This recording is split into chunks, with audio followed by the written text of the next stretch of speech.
Welcome to Cambridge English Language Institute. This is Ansar Ahmad and today's video I am going to talk about glycolysis.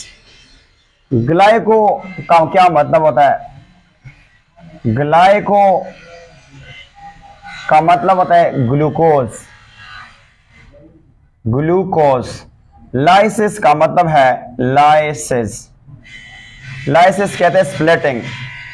Splitting और splitting का मतलब होता है break down.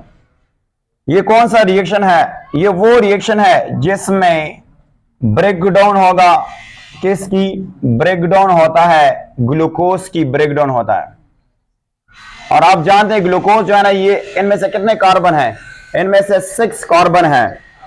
और ये किस में कन्वर्ट हो जाएगा? ये कन्वर्ट हो जाएगा टू, जिसको हम कहते हैं फायरोवेट. फायरोवेट या फायरोवेट के एसिड में ये क्या होगा? ये कन्वर्ट हो जाएगा.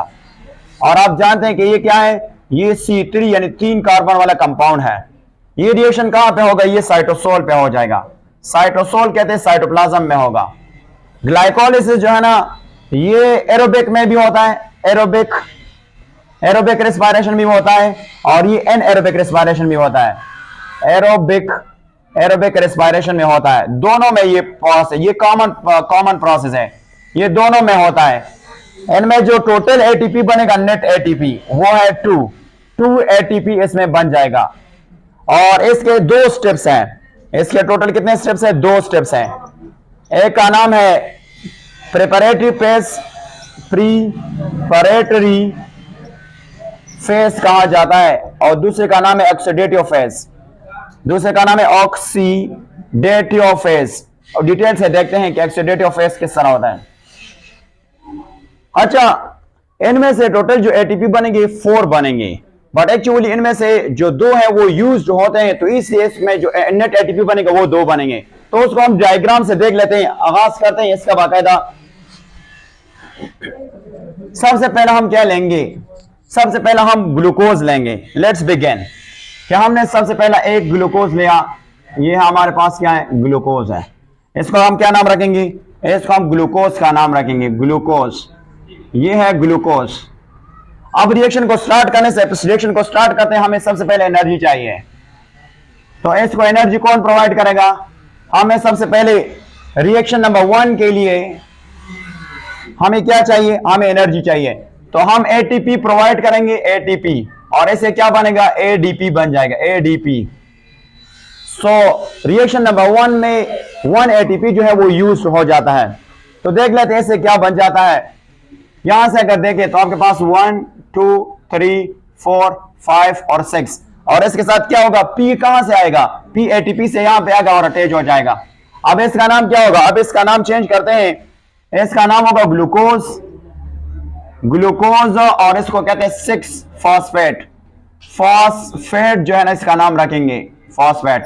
इसलिए कि जो आपके पास है फॉस्फेट कार्बन नंबर 6 के साथ अटैच है, इसलिए हमने इसको क्या नाम रखा कि ग्लूकोज 6 फॉस्फेट है. अब ऐसे ये क्या होगा? आगे जो है ना, ये कन्वर्ट हो जाएगा किस चीज में? इसका ग्लूकोज का एक आइसोमर है. आइसोमर कहते हैं जिसका मॉलिक्यूलर फार्मूला एक जैसा होता है, स्ट्रक्चर फार्मूला डिफरेंट होता है. उसका नाम है फ्रक्टोज. तो ये आपके पास क्या होगा? 4 5 और 6.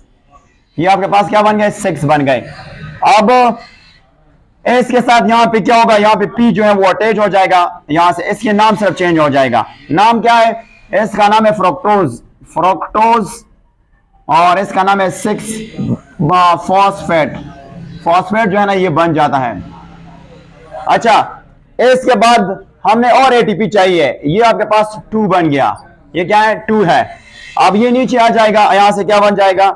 यहां से इसको देख लेते हैं. तो ये यहां से और यहां से क्या बनेगा? यहां से आपके पास है 1 2 और आपके पास 3 and 4 and 5 और यहां पे आपके पास 6 बना है. इस दौरान हमें एक और एटीपी चाहिए. हम एक और एटीपी को यूज करेंगे. एटीपी को प्रोवाइड करेंगे और इसे बनेगा एडीपी बन जाएगा. एडीपी. तो आपको पता है इससे भी एक फॉस्फेट आ जाएगा. तो हम यहां से एक पी अटैच करेंगे, यहां से भी एक पी अटैच करेंगे. अब इसका नाम क्या होगा? अब इसका नाम है फ्रक्टोज. और 1 पे भी आपके पास है, तो हम क्या देख सकते हैं कि ये आपके पास फ्रक्टोज है. फ्रक्टोज 1 और आपके पास क्या है? 6 और क्या कहते हैं, क्योंकि 6 पे क्या है आपके पास कितने बन गए, डाई, इसको हम कहते हैं डाई ऑफ फॉस्फेट कह सकते हैं, डाईफॉस्फेट, डाईफॉस्फेट कह सकते हैं। इसके अलावा अब इसने इसका आपके पास थर्ड हो गया। अब इसको टूटना है तो किस तरह टूटेंगे देख लेते हैं। यहां से ये आ जाएगा, इसको किस तरह टूटेंगे, तो इसको मैं यहां से एक इधर और एक इधर ये लेंगे इस तरह, ये आपके पास इस तरह आ जाएगा। यहां से अगर देख लेंगे तो आपके पास क्या होगा, ये आपके पास रिएक्शन नंबर 4 कंसीडर किया जाएगा। यहां पे आप 5B लिख सकते हैं।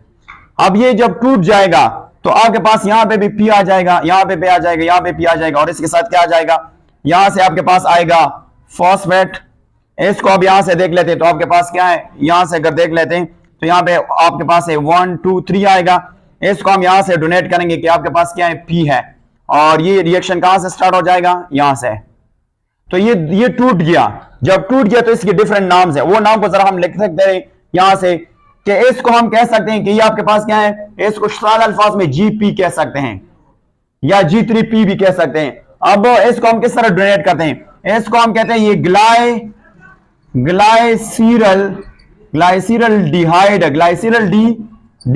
है, ग्लाइसिरल डिहाइड और 3 फॉस्फेट कह सकते हैं, फॉस्फेट जो है ना, इसको हम कह सकते हैं। इसके अलावा इसका एक और नाम भी है जिसको हम कह सकते हैं PGAL कह सकते हैं, और इसका नाम है फॉस्फोग्लाइसिरल डिहाइड भी कह सकते हैं। इसके अलावा आपके पास ये क्या है, इसके लिए हम यूज करते हैं कि यह है डाई हाइड्रो ऑक्सी एसीटोन, और कहते हैं फॉस्फेट है, फॉस्फेट है, इसको कहते हैं फॉस्फेट। अब इसके लिए एक शॉर्टकट आपने याद करना है, वो शॉर्टकट कुछ यू है कि डी आपके पास HAL जो है ना आप कह सकते हैं, सॉरी ये P है, the last one is called P, sorry for it sorry, इसको कहते हैं P। अब आपको पता है यहां तक जो प्रोसेस आया इसको हम नाम देंगे कि ये आपके पास कौन सा प्रोसेस है। इस प्रोसेस का नाम है प्रिपरेटरी फेज, और इसको कहते हैं फेज का नाम देंगे फेज। इस फेज में कितने एटीपी बन गए, इस फेज में एटीपी बन नहीं गए, इनमें से 2 एटीपी यूज हुए, ठीक है। अब जो नेक्स्ट फेज है उसको ऑक्सीडेटिव फेज, ऑक्सीडेटिव फेज किस तरह स्टार्ट होगा देख लेते हैं। ऑक्सीडेटिव फेज जो है ना, फेज ये किस तरह स्टार्ट होता है, इसको देख लेते हैं। यहां से जो ऑक्सीडेटिव फेज है ये इस तरह स्टार्ट होता है ना कि इससे 2 हाइड्रोजन रिमूव हो जाता है। अब जहां इससे जो GP से 2 हाइड्रोजन रिमूव होता है तो ये ऑक्सीडाइज हो जाएगा, और NAD कोएंजाइम वो उसको लेगा तो वो क्या होगा, वो रिड्यूस हो जाए, तो इसलिए इसको ऑक्सीडेटिव फेज कहा जाता है। देख लेते हैं किस तरह, देखो यहां से अगर देख ले तो आपके पास आ जाएगा 2P यहां पे ऐड हो जाता है। अच्छा 2P किस तरह ऐड हो जाता है, यहां से इस रिएक्शन में 2NAD ये यहां पे कन्वर्ट हो जाएगा और आपके पास आएगा 2NADH2 जो है ना वो आगे जाता है, क्या जाता है, ये आ जाता है। अब इसको देख लेते हैं कि किस तरह, यहां से इसका आपके पास है एक ऑक्सीजन यानी कार्बन दूसरा, और इसके साथ क्या होगा, यहां पे आपके पास आएगा P और यहां पे आपके पास P आएगा, बट इसके साथ क्या होगा, यहां पे आपने 2 लिखना है 2। तो अब इसके नाम लिखते हैं कि इसका ये रिएक्शन नंबर कौन होगा, ये रिएक्शन नंबर 6 होगा, इसको रिएक्शन नंबर 6 कहा जाता है। अब इसका नाम क्या है, इसका नाम है कार्बन नंबर 1, तो हम इसको कहते हैं 1 और एक के बाद 3 पे P है, और इसमें क्या लिखेंगे, ये है आपके पास डाई ग्लाइसिरिक एसिड कहा जाता है, ग्लाइसिरिक एसिड। अब इससे क्या है, आगे क्या प्रोसीड हो जाएगा, यहां से देख लेते हैं।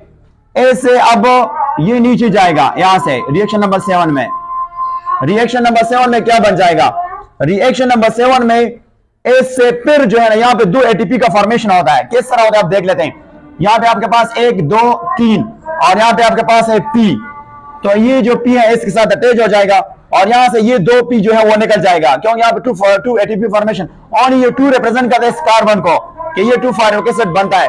इसको हम किस तरह, इसी दौरान यहाँ पे आपके पास 2ADP यूज हो जाता है और 2 एटीपी का फॉर्मेशन हो जाता है, 2ATP जो है वो बन जाता है।